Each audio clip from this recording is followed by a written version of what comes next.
ಹೃದಯ ದೇವಿ, ಭುಕ್ತಿ ಮುಕ್ತಿ ಪ್ರದಾಯಿನಿ, ಮಂತ್ರಮೂರ್ತೆ ಸದಾದೇವಿ ಮಹಾಲಕ್ಷ್ಮಿ ನಮೋಸ್ತುತೆ. ಗೊರವನಹಳ್ಳಿ ಮಹಾಲಕ್ಷ್ಮಿ ದೇವಾಲಯ ಕರ್ನಾಟಕದಲ್ಲಿನ ಪ್ರಮುಖ ಪುಣ್ಯಕ್ಷೇತ್ರಗಳಲ್ಲಿ ಒಂದು. ತುಮಕೂರು ಜಿಲ್ಲೆಯ ಕೊರಟಗೆರೆ ತಾಲೂಕಿನಲ್ಲಿನ ಪುಟ್ಟ ಹಳ್ಳಿಯಾದ ಗೊರವನಹಳ್ಳಿಯಲ್ಲಿ ಶ್ರೀ ಮಹಾಲಕ್ಷ್ಮಿ ತಾಯಿ ನೆಲೆಸಿದ್ದಾಳೆ. ಈ ಪುಣ್ಯ ಸ್ಥಳಕ್ಕೆ ಒಮ್ಮೆ ಹೋಗಿ ಬಂದರೆ ಸಾಕು, ಎಲ್ಲ ಕಷ್ಟಗಳು ದೂರವಾಗುತ್ತದೆ. ತಾಯಿ ಲಕ್ಷ್ಮೀದೇವಿಯ ಆಶೀರ್ವಾದದಿಂದ ಎಲ್ಲವೂ ಸಮೃದ್ಧಿಯಾಗಿರುತ್ತದೆ.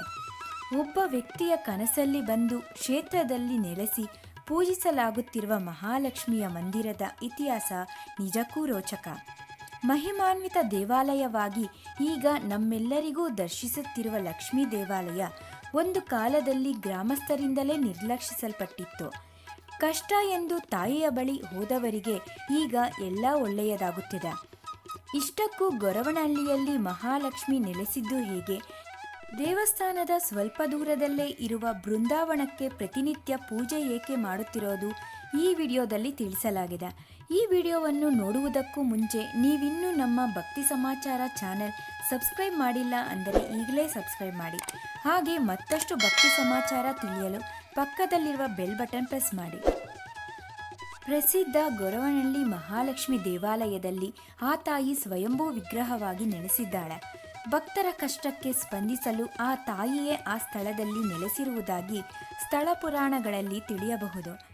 ಬೆಂಗಳೂರಿನಿಂದ ಸುಮಾರು 90 ಕಿಲೋಮೀಟರ್ ದೂರದಲ್ಲಿದ್ದು ಎಲ್ಲ ದಿನಗಳು ತಾಯಿಯ ದರ್ಶನವನ್ನು ಪಡೆಯಬಹುದು.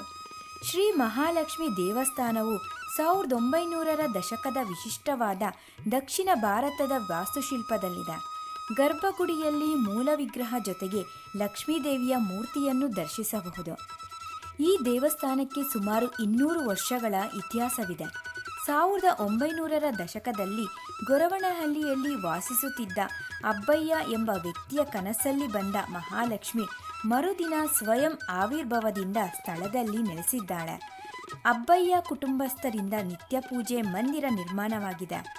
ಆದರೆ ಅಬ್ಬಯ್ಯ ಕುಟುಂಬದವರು ಸಾವನ್ನಪ್ಪಿದ ನಂತರ 1910ರ ನಂತರ ದೇವಾಲಯವನ್ನು ಗ್ರಾಮಸ್ಥರು ನಿರ್ಲಕ್ಷಿಸಿದ್ದರಂತೆ.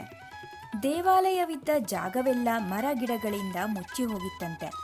ಕೆಲ ವರ್ಷಗಳ ನಂತರ ಅದೇ ಊರಿಗೆ ಸೊಸೆಯಾಗಿ ಬಂದ ಕಮಲಮ್ಮ ಎಂಬ ಮಹಿಳೆಯಿಂದ ಮತ್ತೆ ತಾಯಿಯ ಶಕ್ತಿ ಎಲ್ಲರಿಗೂ ಅರಿವಾಗಿದೆ. ಕಮಲಮ್ಮ ಅವರು ದೇವಸ್ಥಾನವಿದ್ದ ಜಾಗದ ಸಮೀಪ ಕೂಲಿ ಕೆಲಸಕ್ಕೆ ಹೋದಾಗ ಅಶರೀರವಾಣಿ ಕೇಳಿಸಿದ.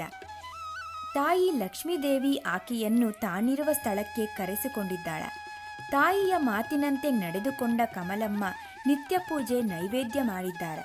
ನಂತರ ಮನೆ ಮನೆಗೂ ಹೋಗಿ ಮಹಾಲಕ್ಷ್ಮಿಗೆ ಪೂಜೆ ಮಾಡುವಂತೆ ಕಮಲಮ್ಮ ಜನರಿಗೆ ತಿಳಿಸಿದ್ದಾರೆ.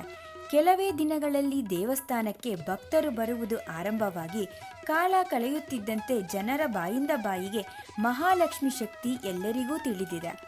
1925ರಲ್ಲಿ ಕಮಲಮ್ಮ ಮತ್ತೆ ದೇವಸ್ಥಾನವನ್ನು ನವೀಕರಿಸಿ ಭಕ್ತರಿಗೆ ತಾಯಿಯ ಆಶೀರ್ವಾದ ಸಿಗುವಂತೆ ಮಾಡಿದ್ದಾರೆ. ದೇವಾಲಯಕ್ಕೆ ಬರುವ ಪ್ರತಿ ಭಕ್ತರು ಕಮಲಮ್ಮ ಅವರ ಬೃಂದಾವನವನ್ನು ದರ್ಶಿಸಿ ಬರುತ್ತಾರೆ.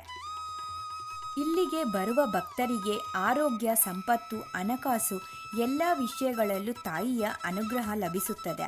ಇಲ್ಲಿಗೆ ಭೇಟಿ ನೀಡುತ್ತಿದ್ದ ಭಕ್ತರು ದಿನೇ ದಿನೇ ಹೆಚ್ಚಾಗಿ ಈಗ ಪ್ರಸಿದ್ಧ ದೇವಾಲಯಗಳಲ್ಲಿ ಗೊರವನಹಳ್ಳಿ ಮಹಾಲಕ್ಷ್ಮಿ ದೇವಾಲಯವೂ ಒಂದಾಗಿದೆ.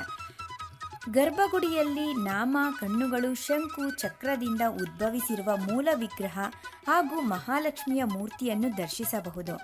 ಹಾಗೆ ದೇವಾಲಯ ಸಮೀಪದಲ್ಲೇ ನಾಗದೇವತೆ, ಮಾರಿಕಾಂಬಾ ದೇವತೆ ಗುಡಿಗಳನ್ನು ನೋಡಬಹುದು. ಈ ದೇವಸ್ಥಾನದಲ್ಲಿ ಪ್ರತಿ ಮಂಗಳವಾರ, ಶುಕ್ರವಾರ ಹಾಗೂ ಭಾನುವಾರಗಳಂದು ವಿಶೇಷ ಪೂಜೆ ನಡೆಯುತ್ತದೆ. ದೇವಾಲಯದ ವತಿಯಿಂದ ಇಲ್ಲಿ ಪ್ರತಿದಿನ ಮಧ್ಯಾಹ್ನದ ಊಟದ ವ್ಯವಸ್ಥೆ ಸಹ ಇದೆ. ಶ್ರಾವಣ ಮಾಸದಲ್ಲಂತೂ ಭಕ್ತರ ದಂಡು ಹರಿದು ಬರುತ್ತದೆ. ನೀವು ತಾಯಿ ಮಹಾಲಕ್ಷ್ಮಿಯನ್ನು ದರ್ಶಿಸಿ ಕಷ್ಟಗಳನ್ನೆಲ್ಲ ದೂರ ಮಾಡಿಕೊಳ್ಳಿ.